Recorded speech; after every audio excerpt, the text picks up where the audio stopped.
In the 10th year of the Trojan War, the Greeks defeated Troy by sending wooden horses where the Greek soldiers hidden into Troy. Now it was time for Odysseus and the other Greeks to return to their homes across the sea. Here began the tale of the Odyssey. Athena asked Poseidon to stir up waters with wild wind when the Greeks sailed. It was because she wanted to avenge Cassandra's insult on them. Fortunately, Odysseus did not lose his life, but he wandered on the sea for 10 years. During 10 years, the horse of Odysseus was filled with suitors who wanted to marry his wife. She told them that she would not marry until she had woven a shroud for Odysseus' father. How clever she was! She unwoven every night what she had woven during the day. Afterwards, Telemachus set sail for the mainland to seek news of his father. Telemachus went to consult King Nestor. However, he knew nothing of Odysseus. Then Nestor sent them to Sparta, where Menelaus and Helen stayed. Menelaus told him what he had suffered. He met a sea god on the sea. If they could hold him down while he transformed himself into various animals and other things, he would send them home and give news of their companions. Zeus sent Hermes to Calypso's island to ask the goddess to release Odysseus. Though the goddess wasn't happy about it, she agreed to let him go and help him build the raft. On his way home, Odysseus' raft was destroyed by Poseidon, who lashed the sea into a storm with his trident.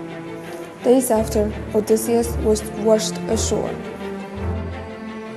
Odysseus awakened to the sound of maidens laughing.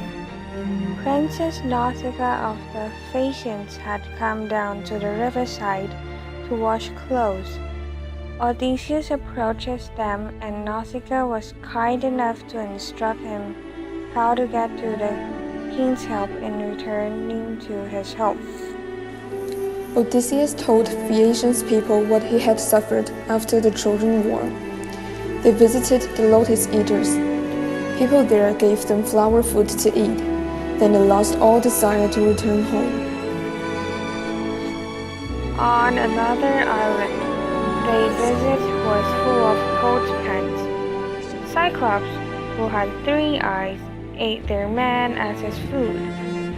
They stabbed Cyclops in his eyes while he was sleeping. Then he screamed aloud and said, "Who blinds me?" "Nobody," Odysseus said. Next, they met the keeper of the winds, who sent them on their way with a steady breeze. He'd given them a leather bag. His men thought it was full of gold and opened it. At that time, they came to the Laestrygonians, where people destroyed all his ships and ate his men. The few survivors entered into Circe. Their men were entertained by her, and then, with a wave of her wand, turned into swine. Hermes gave Odysseus a herb that protected him. Circe told him that he must travel to the land of Hades to get home. He needed to find a person called Tiresias, who would tell him how to get home.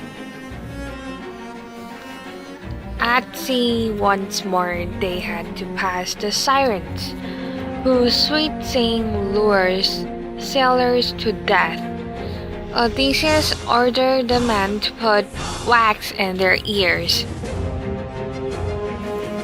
When Odysseus had finished his tale, the king helped him go back to Ithaca. The sailors put him down on the beach asleep. Athena casted a protective mist about him that kept him from recognizing. Finally, he arrived at his home. Athena transformed him into an old beggar as a disguise. Odysseus had a long walk with his wife Penelope, but did not reveal his identity. Penelope talked kindly to the stranger and ordered her maid to wash his feet.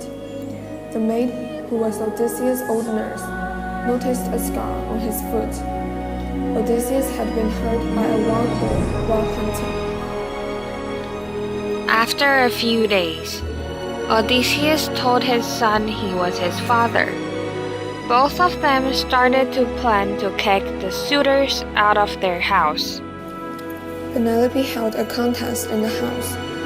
"Whoever strings this bow," she said, and sends an arrow straight through the sockets of 12 axe heads lined in a row, "that man I will marry." The suitors took turns trying to bend the bow to string it, but all of them lacked strength. Odysseus asked if he might try, and he made it. Finally, they killed the suitors with Athena's help. Penelope did not believe he was her husband until Odysseus told his wife that he made a bedpost from the living trunk of an olive tree. Penelope accepted that it was truly her husband finally.